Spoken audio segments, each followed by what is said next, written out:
कि ये गुजरात की भूमि है, जो आधुनिक हिटलर यहां पर खड़ा हुआ है, उसको ललकारने मैं यहां आया हूं कि राजपाल गौतम के पीछे उसको अकेला मत समझना।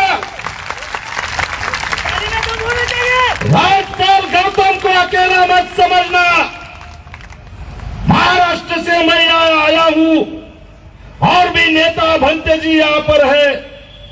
हम नहीं है, पूरी देश और दुनिया राजेंद्र पाल गौतम के पीछे है, ये मैं बताने के लिए यहां पर है। 22 प्रतिज्ञा कहना गुनाह है। हमारे बाप डॉक्टर बाबा साहब अम्बेडकर ने ये 22 प्रतिज्ञा हमको दी है, ये गुनाह नहीं। 22 प्रतिज्ञा एक संवैधानिक अधिकार है और इसको रोकने की कोशिश किसने की तो संवैधानिक तरीके से भी उत्तर देंगे और पैंथर की तरीके से भी ठोक के उत्तर देंगे, ये भी मैं यहां से बोलना चाहता हूं। और इसीलिए मैं यहां पर राजपाल गौतम जी को समर्थन करने आ रहा हूं। दोस्तों, आज एक बड़ा संकट अपने सामने खड़ा। हमको बहुत अच्छा लगा अभी राजपाल गौतम जी का स्पीच सुना, पर कहीं तो मुझे भी दुख लगा। अभी हमारे साथी ने एक भाषण किया कि हम 10 करोड़ ला रहे, 20 करोड़ ला रहे।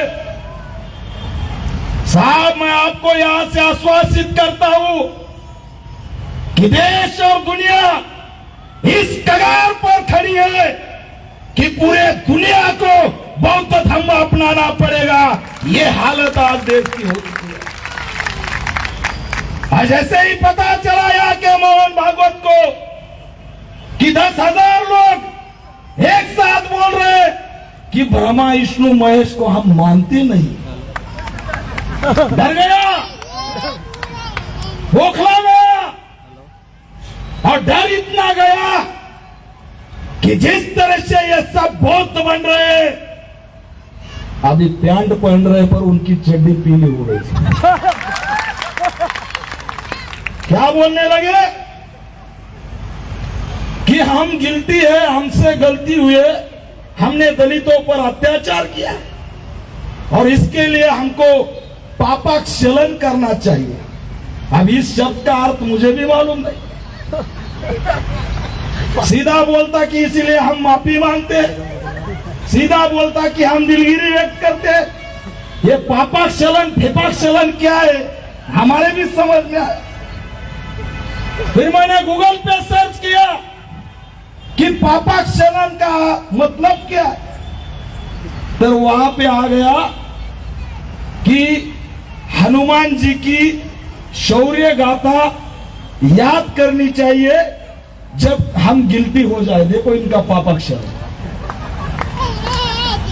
यमुना के नासिक से भूमि से मैंने ऐलान किया, हमारे नेताजी की सर जी की सभा भी वहां हुई थी।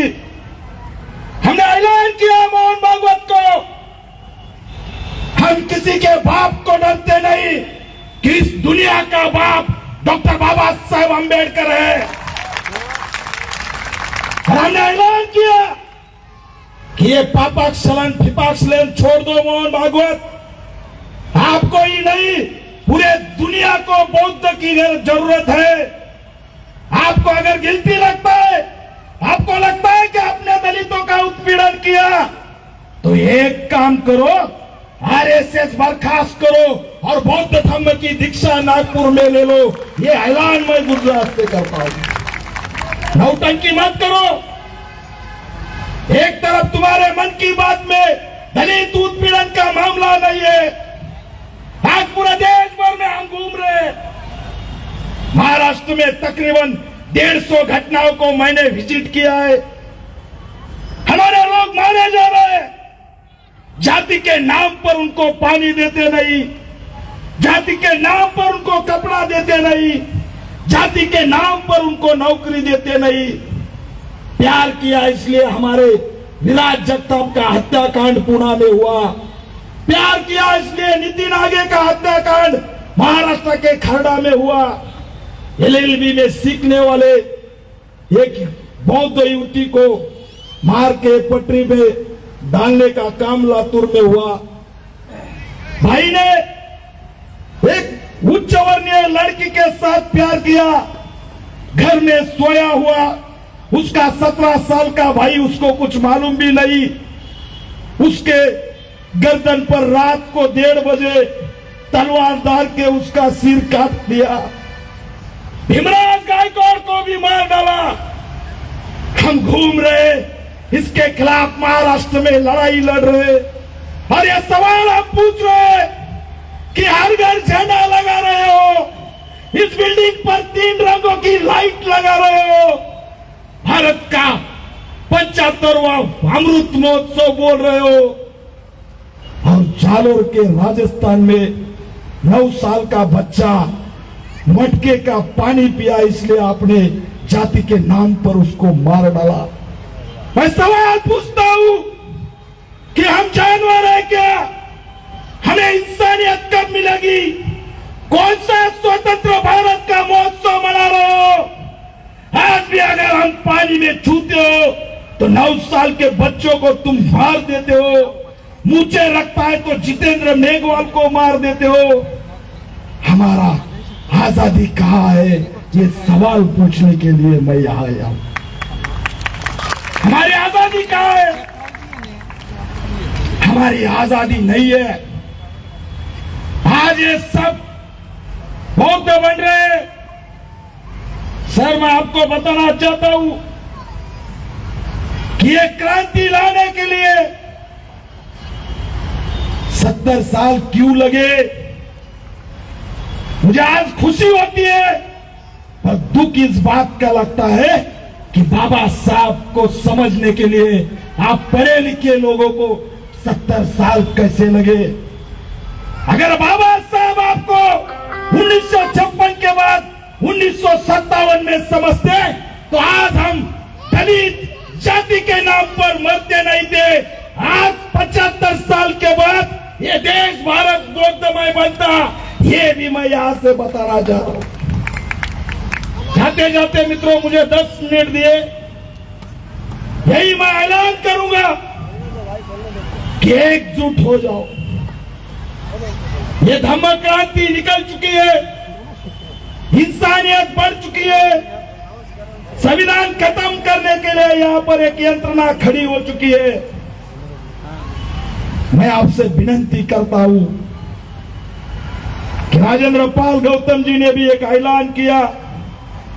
हर बार मेरे स्पीच में ये मैं भाषण में बोलता हूं कि हमने हमारे मां बहनों का खून देखा है, रात दिन उनके लिए दौड़ते। उनको अगर बचाना है तो हमारे बाप डॉक्टर बाबा साहब आंबेडकर जी ने खुद के 4 बच्चे गवाकर जो वोटिंग का अधिकार दिया है, वो हम बेचेंगे नहीं।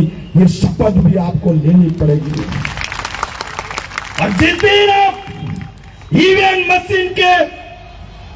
मशीन पर उंगली रखोगे तो आंख बंद करके सिर्फ एक बार बाबा साहब को देखो और सोचो कि मेरे बाप ने इस बटन पे मेरे उंगली रखने के लिए खुद के 4 बच्चे गवाए हैं। हम 500,000 में हमारा वोट बेचेंगे तो मतलब नहीं। अगर धम्म क्रांति लाना है, धार्मिक क्रांति लाना है, आज इनका जो हिंदू राष्ट्र का सपना है वो क्यों पूरा होने जा रहा है मालूम है? क्योंकि उनकी सत्ता ही है। अगर हम सत्ता में गए और सत्ता में जाके अगर हमने काम करना शुरू किया तो ये देश भी बौद्ध राष्ट्र बनने में ज्यादा वक्त नहीं लगेगा। इसलिए वोटिंग बेचना बंद करो। ये राजेंद्र पाल गौतम जी का दुख बहुत मुझे लगा कि उनको मंत्री पद का इस्तीफा देना पड़ा। आपके इधर भी एक सफेद झंडे की हवा चल रही है, उसके ऊपर नीला कलर है, आपको लगता है हमारा ही है। वो बाबा साहब का फोटो लगाता है, आपको लगता है क्या इंसान है बाबा साहब का फोटो लगाता है? झूठ है। अरविंद केजरीवाल ने हमारे साथ दगा किया है। 22 प्रतिज्ञा हमारा संवैधानिक अधिकार था और वो बोलने के बदले राजेंद्र पाल गौतम जी का इस्तीफा अरविंद केजरीवाल ने लिया है।